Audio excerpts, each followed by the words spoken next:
guys যিহেতু মই এইকেইদিন ভিডিঅ' বনোৱা নাই কি বুলি ভিডিঅ' বনাম মন চনবোৰ একেবাৰে ভাল নাই যিহেতু এতিয়া আমাৰ গোটেই অসমবাসীয়ে কান্দিছে জুবিন দাৰ কাৰণে আৰু জুবিন দা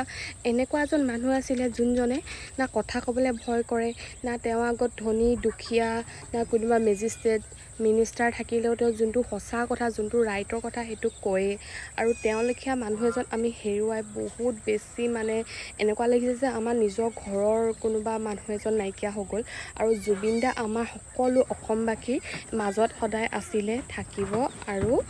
সদায় তেওঁ আমাৰ মাজত অমৰ হৈ থাকিব আৰু প্লিজ আপোনালোকে জুবিন দাৰ বিষয়ে মই দেখিছোঁ দুটামান ভিডিঅ'ত বহুত বেয়াকৈ উলিয়াইছে যি টি কথা কৈছে পাৰিলে নক'বচোন কি পাইছে তেনেকৈ কৈ নক'ব প্লিজ তেওঁ আমাৰ কাৰণে কি হয় সেইটো আমাৰ অসমবাসীক সোধক তেওঁ আমাৰ কাৰণে এজন শিল্পী নহয় আমাৰ ঘৰৰ এজন সদস্য লেখীয়া মানুহ আছিলে তেওঁ গান শুনিয়ে আমি ডাঙৰ হোৱা তেওঁ কি ক'ম আৰু তেওঁৰ বিষয়ে যিমান ক'ম সিমানেই কম হ'ব তেওঁ বহুত ভাল মানুহ আছিলে